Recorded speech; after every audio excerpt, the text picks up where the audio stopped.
you are welcome in online series of machine design. Myself, Namisha Goswami.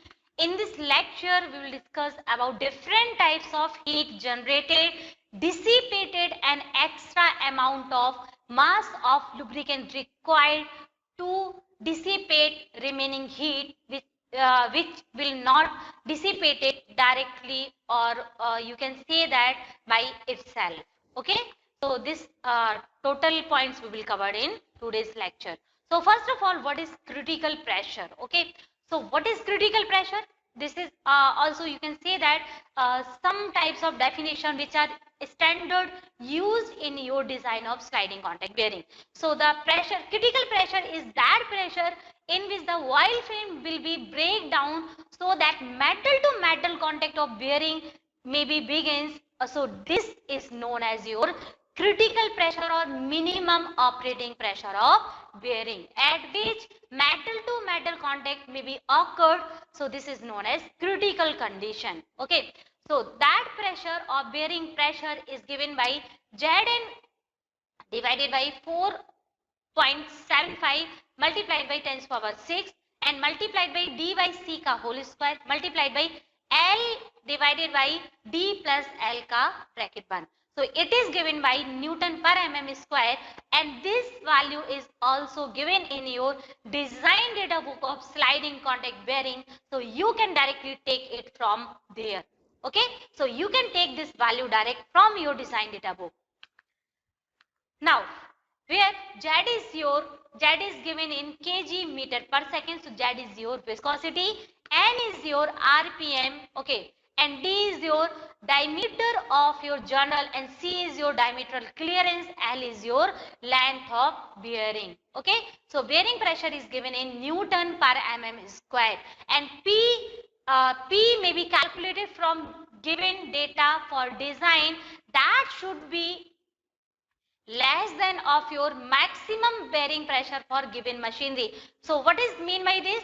It indicates that, for example, we will designing bearings for centrifugal pump, right? So for centrifugal pump, bearing pressure, maximum pressure is given, for example, 20 Newton per mm square. So your design variable should be like this. The bearing pressure obtained from your calculated value should be less than of your 20 Newton per mm square. So it is just indication or explanation of this point. Okay. So calculated value should be less than of your maximum value. So your design, so what this indicates? So it indicates that if this condition will be fulfilled, then your design is safe. Next is your Sommerfeld number. So what is Sommerfeld number? Sommerfeld number is also your dimensionless parameter. It is also used to design of your bearings, general bearing, and this is also used to find out the missing parameters, or if some parameters are given and some are not given, so you can find out by using this Sommerfeld number. So Sommerfeld number is given by Zn by P multiplied by d by c ka whole square, right? So its value is also constant, and for design purpose its value is taken as 14.3 into 10 to the power 6. Here it's not 6, it's 10 to the power 6. Okay, so this value is taken as for your design purpose, right? So here Z is in kg per meter second and P is in Newton per mm square.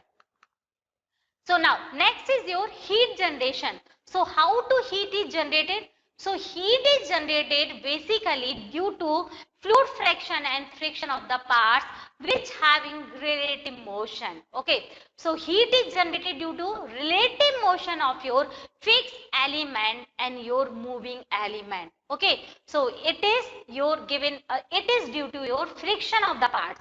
So what is the value of heat generation?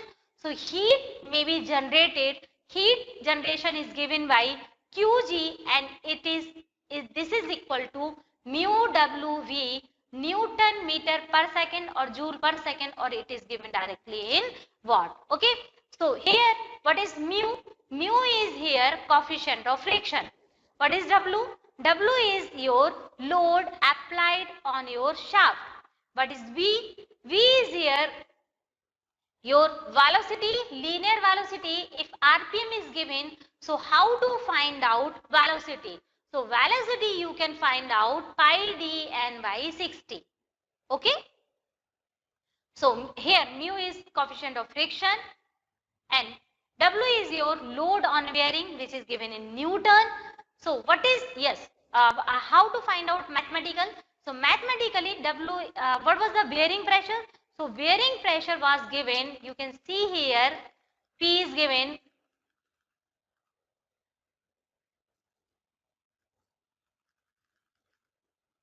Okay, it's okay. So P is generally taken as load per unit projected area. Okay, so here, so what is the load? So load is equal to bearing pressure multiplied by your projected area. L into D is here your projected area. So by using this relation, you can find out load. Next is your heat generation continuation mein. So what is V? V is your rubbing velocity, okay, or you can say that linear velocity. But when RPM of bearing is given, so how to find out rubbing velocity? So rubbing velocity is equal to pi d n by 60. Okay, so d is here diameter of journal, n is your RPM of journal, and 60 is divided because it is given in RPM.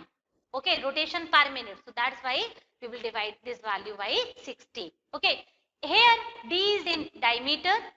Okay, d is diameter of journal, which is in meter. N is equal to speed of journal in RPM. Okay, next is your heat dissipation. So how to find out heat dissipation? When heat will be generated, so heat dissipation is so there should be heat dissipation continuously. Otherwise, what will happen if heat will not dissipated continuously? Whatever amount of heat will be generated, so there may be happen or there may be occurred high temperature and pressure. Okay, and we have seen that pressure calculated value should be calculated value of the pressure should be less than of maximum value of that machinery, right? So if pressure and temperature will be increase, so what will happen? So thick film lubrication reason will be go through come to the partial lubrication and metal to metal contact may be occurred. Okay, so that's why continuously heat dissipation is also very important. So how much amount of heat will be dissipated, or on what factor heat dissipation will be depend.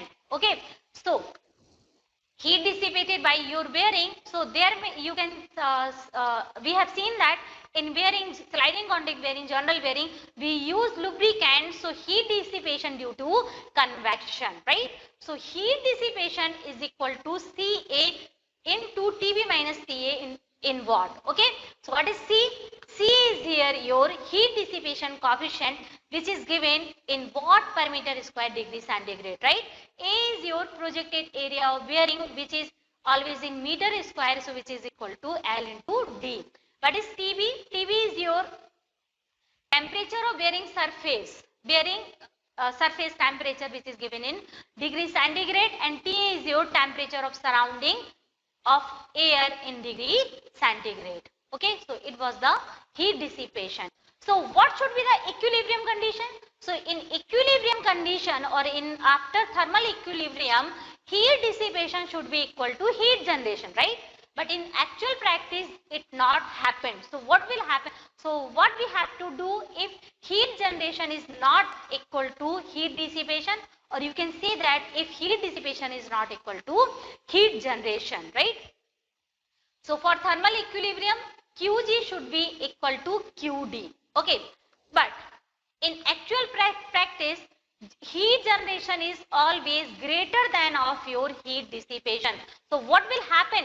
So in that case, we require some artificial cooling. Okay, so this is your fundamental. So you can identify whether if Qg is greater than Qd, so artificial cooling is required.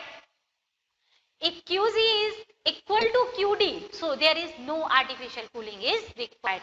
So what will be the remaining heat inside of your bearing? So this is equal to Qg minus Qd. Okay, so that value is equal to, some heat is still required.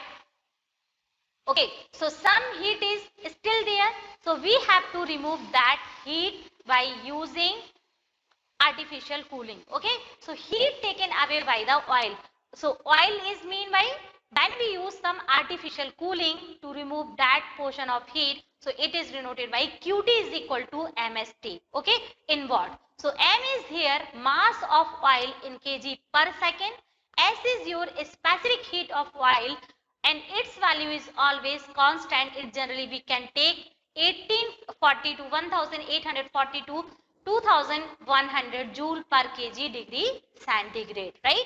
And T is here difference between your outlet and inlet temperature of oil. Here T is related with oil, whatever artificial cooling we are apply. So this is indicates that temperature difference between outlet and inlet temperature of the oil, and its value is generally 10 degree centigrade. So that heat should be, so what is the mass of oil to be removed? How to find out mass of the oil to remove that heat generated at the bearing? Okay, so heat generated is equal to heat taken away by the oil. So what should be the heat generated means heat remaining inside of bearing after dissipation. So it was the Qg minus Qd, so that is equal to M into S into T. So by equating this equation, you can find out mass flow rate in kg per second. Thank you.